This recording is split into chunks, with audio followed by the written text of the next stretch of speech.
Good morning students. In this video we can briefly revise whatever the concepts was discussed in last two classes. So in last two sections we was discussed about what is meant by three address code, what is meant by types and declarations, what is meant by type checking, and what is meant by control flow statement translations. So now we briefly recollect the information about what is meant by three address code. So already we know what is meant by three address code. So that means we can represent any instruction in the form of three tuples or three notations. So such type of representation is known as three address code. So that means, for example, consider the some expression a plus a star b minus c plus b minus c star d. So here the three address code for this particular notation is, so here just we assume, so each and every instruction in three address code contains exactly or at most one operator and two operands in RHS of the expression, and these expression can be assigned to some temporary variable. For example, from this expression, the highest priority to complete or to execute this particular expression, so first of all we evaluate b minus c. So that's why we assume this b minus c can be evaluated first, and this b minus c can be assigned to some temporary variable t1. Next,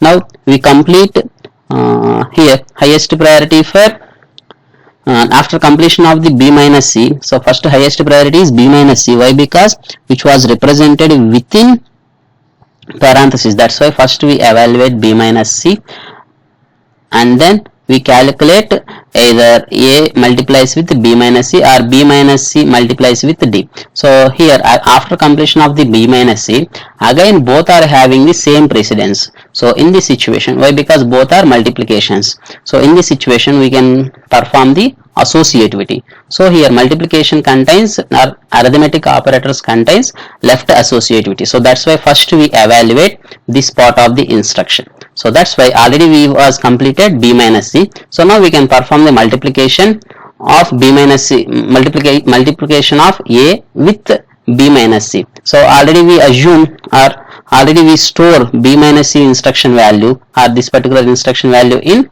t1. So now we perform a multiplies with t1. It can be assigned to some new temporary variable. That's why t2 is equals to a star t1. So now this part of the instruction was completed. Next, as for precedency, so now we can evaluate this part of the expression. So already b minus c value is stored in t1. So now we multiply that value with d value d. So that's why we perform the multiplication t1 with d. This result can be stored in some temporary variable t4.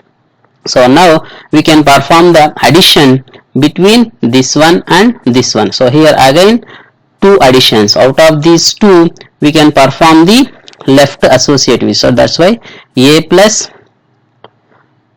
a star b minus c we can evaluate first. So that's why here we was evaluate a plus t2. So here t2 contains a star t1, that means a star b minus c. So first we evaluate this expression. After completion of this one we can evaluate total expression. So this result is stored in t3. Now we can perform the addition with t3 and t4. So here t4 contain the value of this expression. So that's why now we perform the addition and those results will be stored into t5. So this is the three address code for this particular expression. So here we clearly observe, so within this three address code representation, each and every instruction contains at max three operands and one operator, at max one operator and one assignment operator. So this form of representation is known as three address code. So now we discuss what are the different types of three address codes. So these three address codes can be basically represented in three types. Those are quadruples and triples and then indirect triples. So here quadruples means it contains the 4 fields. So those 4 fields are operator, argument 1, argument 2, and then result. So triple contains 3 fields. So those are operator, argument 1, and then argument 2. And indirect triple contains, so here indirect triple is the indirect representation of the triple representation, so that it contains only one field. So now we consider some example and then represent that particular example, or we consider some 3 address code and then we represent that particular 3 address code in quadruple representation and triple representation and indirect triple representation. So for example, consider this one, B star minus C plus B star minus C. So their related 3 address code is this one. So now we observe what is the quadruple representation, triples representation, and then indirect triple representation for this particular one. So here quadruple representation for this 3 address code is, so here first we consider what is the main operator, that means other than assignment operator. So in first expression minus is the main operator, so that's why we represent minus, and here operand is C, argument 1 is C, so that's why minus C. So there was no argument 2, why? Because which is a unary operator, and then this entire instruction can be stored into T1, so that's why here result will be stored in T1. Next, in second expression we perform the multiplication operator, so that's why under the operator we represent multiplication. Argument 1 is B, argument 2 is T1, and result will be stored in T2, so that's why we represent in this format, star B T1 T2. So next, third notation or third instruction. So in this we are performing the minus operator or minus operation. So here operator is minus and only one argument, so that's why argument 1 is C, and result will be stored in T3, so which was represented at here. Next, fourth one, here we are performing the multiplication, so that's why under the operator we store multiplication symbol, and next argument 1 is B and argument 2 is T3, so and result will be stored in T4. And next instruction we are performing the addition, so that's why under operator we represent addition. Argument 1 is T2 and argument 2 is T4, and result will be stored in T5, so that's why T5 will be represented under result. And final thing, so this entire result will be copied into A, so that's why here whatever the value, so this total instruction value will be stored in T5. Now this T5 value can be assigned to the A, so that's why here operator is assignment operator and argument 1 is T5 and result will be stored into A, so that's why here we represent A. So this is the quadruple representation of this specific expression, A is equals to B star minus C plus B star minus C. So now we observe what is the triple representation for the same instruction. So here we are eliminating or we are reducing unnecessary or temporary variable usage in triple representation for the purpose of efficient storage or efficient memory can be utilized by the compiler. So that means here we are avoiding the unnecessary memory allocation for completion of that particular compilation, program compilation.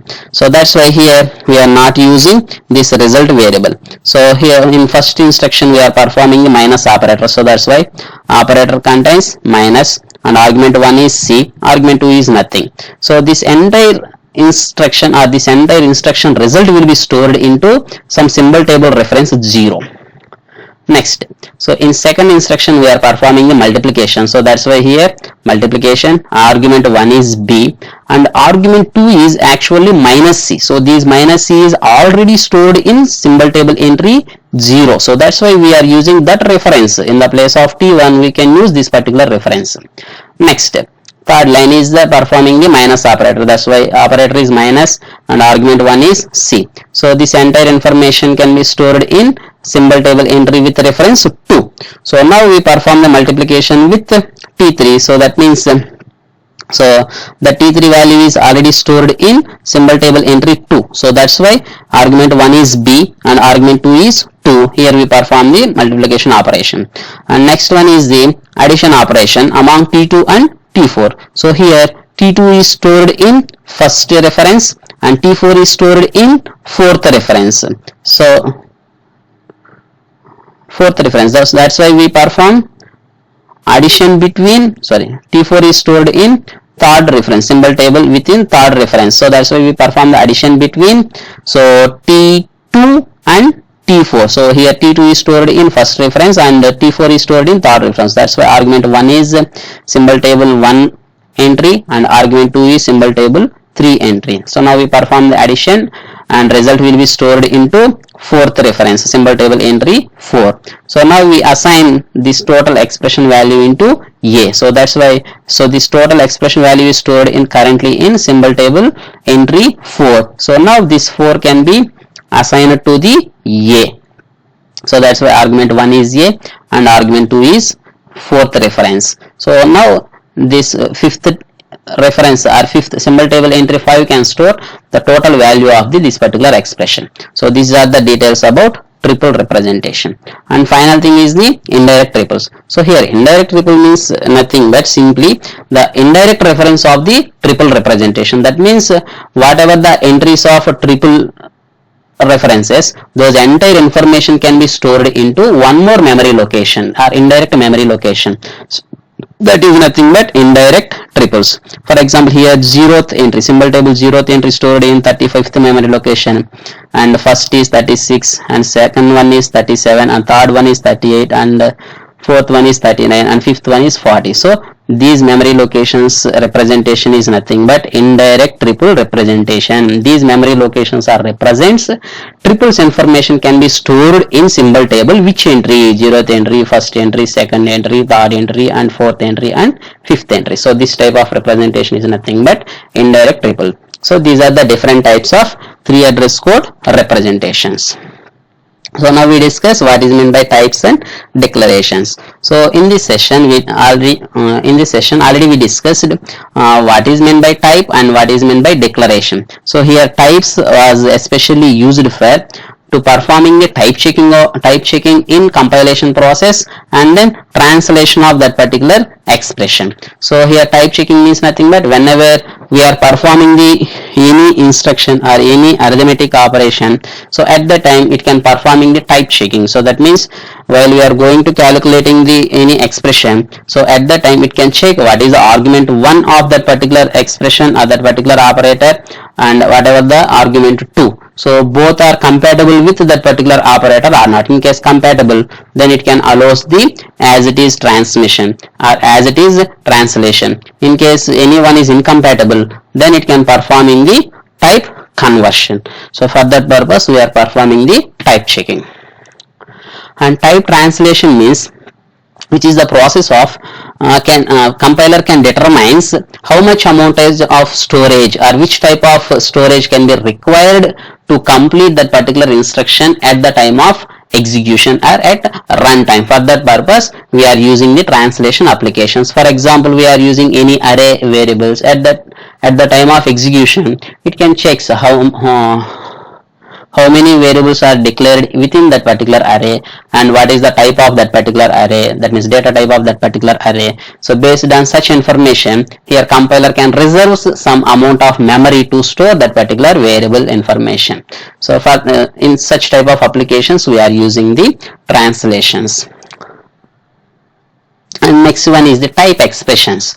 So this concept is type expressions is especially used to describe the whatever the type of any specific expression or what is the type of expression. So in case there is some expression is there in execution or in compilation process at that time, so to know that particular expression is belongs to which type, so for that purpose we are using the type expression. Based on that type, here compiler can allocate how much amount of memory can be required or which type of memory can be required to complete that particular instruction. For example, we consider some example int a of 2 3.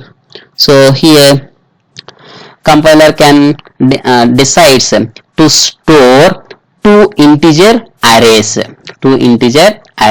Each array can store 3 elements. So that means totally it reserves 6 integer entries to storing that particular array value. So here how compiler can decide how much amount of memory or how many memory blocks can be required for that particular instruction is based on the constructor. So whatever the constructor was applying for that particular operation or for that particular operator, based on that constructor it can choose or it can decide how many memory locations or how many memory blocks can be required to store that particular information at the time of execution or compilation.